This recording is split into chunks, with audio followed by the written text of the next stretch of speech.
কিভাবে এবং কারা পাবে অন্নপূর্ণা ভান্ডার ৩,০০০ করে? এই প্রশ্নটা এখনো সবার মধ্যেই চলছে।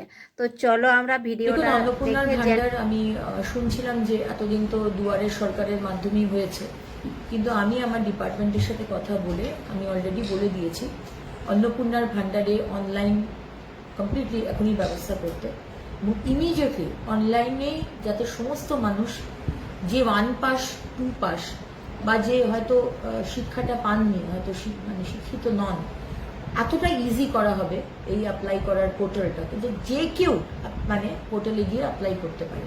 সুতরাং অনলাইনে অন্নপূর্ণার ভান্ডার আমার প্রত্যেকটি বাংলার মা বোনেরা যাতে অ্যাপ্লাই করতে পারে, আমরা কিন্তু সেই ব্যবস্থা করছি ইমিডিয়েটলি। কারণ কি মাননীয় মুখ্যমন্ত্রী বলে দিয়েছেন যে 1 জুন, মাইন্ডেড 1 জুন থেকে আমরা যা যা প্রতিশ্রুতি দিয়েছিলাম, ভিডিওটা ভালো লাগলে 3,000 টাকার অন্নপূর্ণার ভান্ডার